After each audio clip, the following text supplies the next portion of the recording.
From the grocery store to the farmer's market to your refrigerator, what you're buying and what you're eating may not be what it seems. If it seems too good to be true, if the deal is just too good, that's a warning sign. Doug Karras with the FDA says there are two ways food fraud works. One, by cheating the weight of a product. Two, by substituting a lower quality item.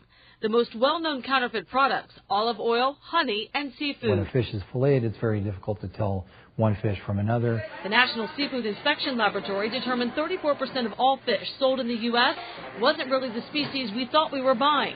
Only 2% of all imported fish is inspected by the FDA. You don't know what's in there. You don't know what you're eating. David Shaw is a special agent for ICE, the Immigration's Customs Enforcement.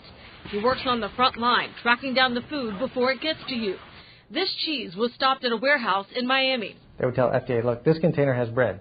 Well, the agents would open the container and the front would have bread, but the 40-foot container, the other 38 feet would be this cheese. And this cheese had staph, it had E-Coli, it had everything you think of. The FDA inspects only 1% of the 10 million products shipped into the country annually.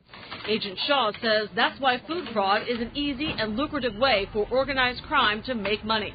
The penalties are not there yet. We have not seen anybody get more than 9 months home confinement. In Operation Rotten Tomato, one of California's oldest growers, SK Foods, was investigated for selling moldy, expired tomato derivatives to Kraft and Heinz, but selling it under the guise of being more expensive forms of paste.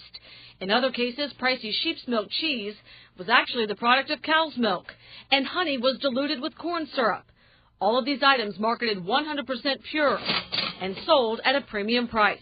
There's a near infinite number of fraudsters, and there's a near infinite number of types of fraud. Dr. John Spink helped to create the Anti-Counterfeiting and Product Protection Program at Michigan State University.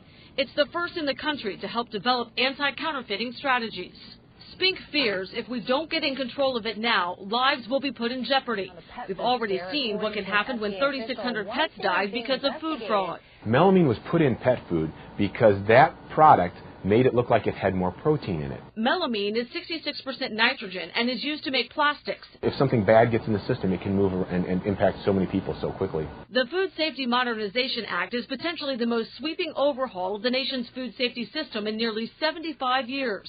It ups the ante against criminals, directing $1.4 billion to inspect foreign food sources.